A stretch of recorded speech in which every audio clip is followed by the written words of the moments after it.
What's up, YouTube? I was having a conversation with somebody and I was like, you know what, man? Like, I kind of felt like it's fucked up for people to set up like cash apps and PayPal for people to give them donations. I kind of felt like that shit is wrong when I first started YouTube. What I've realized, though, honestly, is doing these videos is they're not easy to do, as far as, at least for me, because the shit I'm talking to you guys about, I have to relive that shit. I don't even really like talking about this shit, to be real with you guys. I really don't. There was a point in my life where I did talk about it, but then there was a point where I just stopped. I just didn't need to anymore. I just didn't need to be talking about this stuff. It just didn't do me any good at all. And I stopped. But what I've realized is if a person is on here giving you good content and they're not lying to you, then they need to get paid, because it's very time consuming dealing with any type of social media shit. I don't even like it, to be honest with you guys.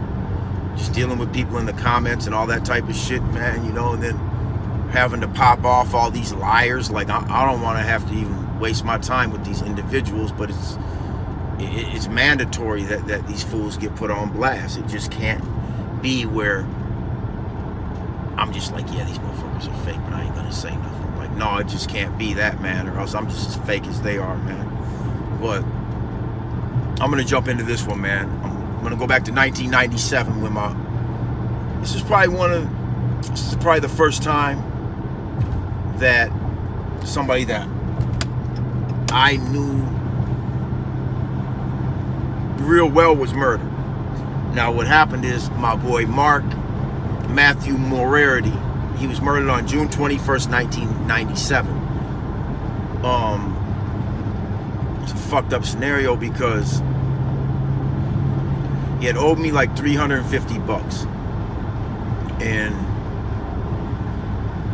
it had been like a couple of times he had came and seen me and not gave me everything that he owed me. So I'm like, well, damn, like, started to kind of wonder, like, what are you doing, you know, like. So I kind of snapped on him. It wasn't right away, but this was like, it was like a week or two of like just abnormal shit, and I'm like, damn, like. So I kind of got pissed off and I snapped on him. No, I didn't kind of get pissed off. I did get pissed off, man. And I snapped on him and was like, you got to get me my fucking money, man. And I put like a time limit on it or something to that effect. And I never did that to him before, or even probably even talk to him like that. So I know it kind of like, I didn't threaten him, but I know he took it as a threat. I know he felt that as a threat.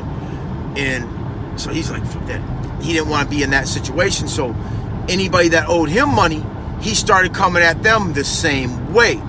Maybe even worse. I don't know.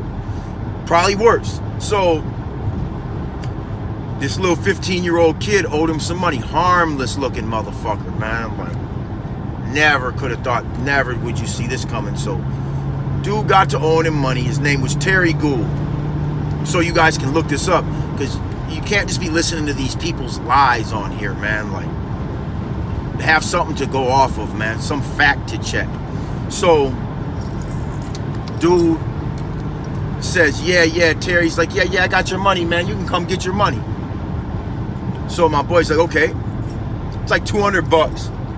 It's like $200, but it started off as a $40 debt. And the kid kept making the mistake of being like, yeah, I'll have your money on Monday. Yeah, I'll have it on Monday. My boy be like, oh, you're going to have it on Monday? You sure? You're sure? You're positive? You know, how about you pick the day you're going to have it, man? You pick the day. And, yeah, I'm going to have it for sure. Okay, well, if you don't have it that day, you owe me double then. And they've already, like, sealed themselves into this. They're already in too deep because they already swore on this. It's a tactic that you use to fuck people over when they try and play with your money, man. So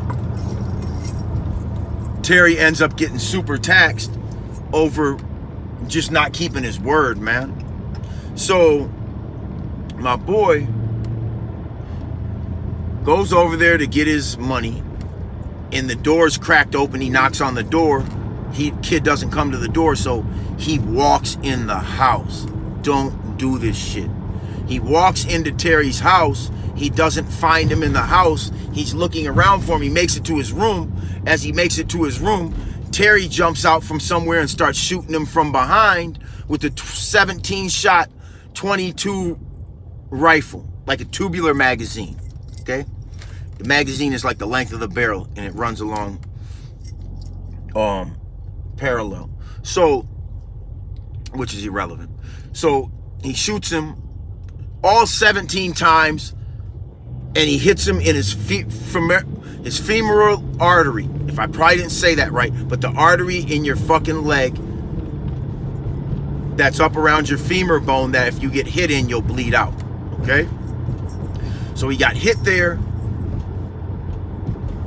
but I feel like, I don't know, man, but he was trying to hold the door shut, and dude shot him through the door.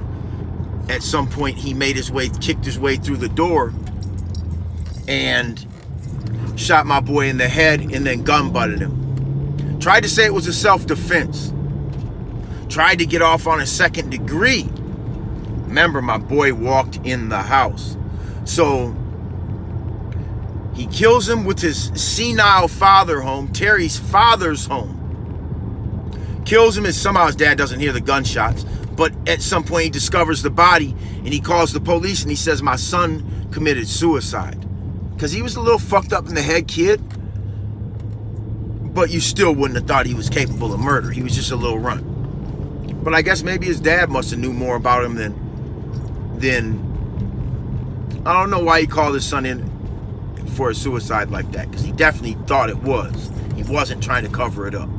So his dad calls in a suicide. The police show up, and it's not his son. It's not Terry. It's my homie Mark. And by this time he's done now, and lot of blood, fucked up scenario. So Terry robs him. He robs him for all the money in his pocket, and he steals his car. And the car has these distinct Krager rims on it. It's like an 85 Camaro, like a V6 or something. And it's like red and gray, two-toned. They had a certain look to them back then. And but the rims always set the car apart, and I would know this car from anywhere. So dude robs him, takes all his shit, goes to the mall. Picks a female up first though. Picks some girl up. Brings her to the mall, trying to impress her, I guess. Like, your life is over for a while, kid. Like, I don't know what he was thinking, but so to make a long story short, he goes to the mall.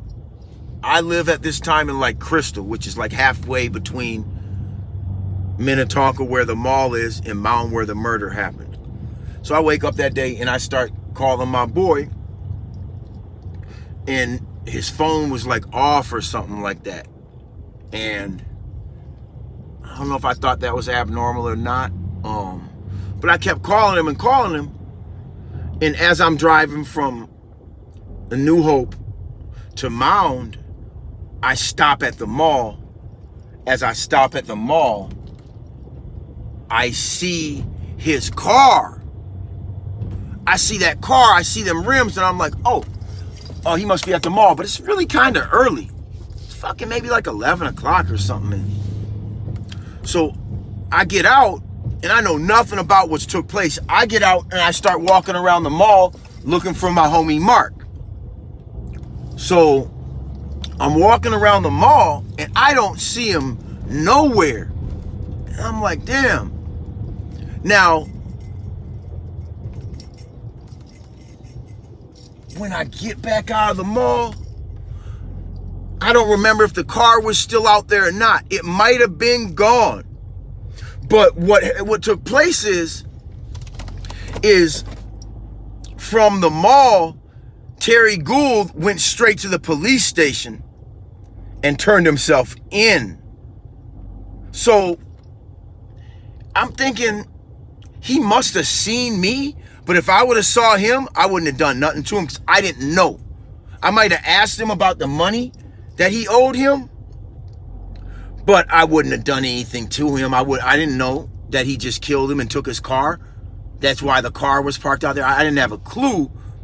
So I'm assuming that this dude must have seen me, might have thought I was already on his heels, and probably in a short amount of time just figured out like, damn, I'm only safe with the police now. Where am I gonna go? What am I gonna do? He could have ran out of state though. He wouldn't have never gotten far though. He was only 15 in a dead man's car, man. You're not gonna get very far. So at some point, within a short amount of time, he turned himself into the police and just gave up, man. So I know he went from the mall to the police station. I know that, but I don't really know what made him do that. But I'm sure he saw me. The mall was not that big, man. And I'm sure when he's probably real shook, seeing somebody like me hours after you killed one of my homies was probably something he couldn't deal with. Mind you, he did not have any gun on him anymore. There's no way he had a rifle walking around in the mall. You know, like I said, it was a long rifle. So that's part one. I'm going to cut that off right here, you guys. I'm going to get into all the details of this shit and how it all went, but I don't really feel like going any further right now. So you guys are going to have to wait for a part two.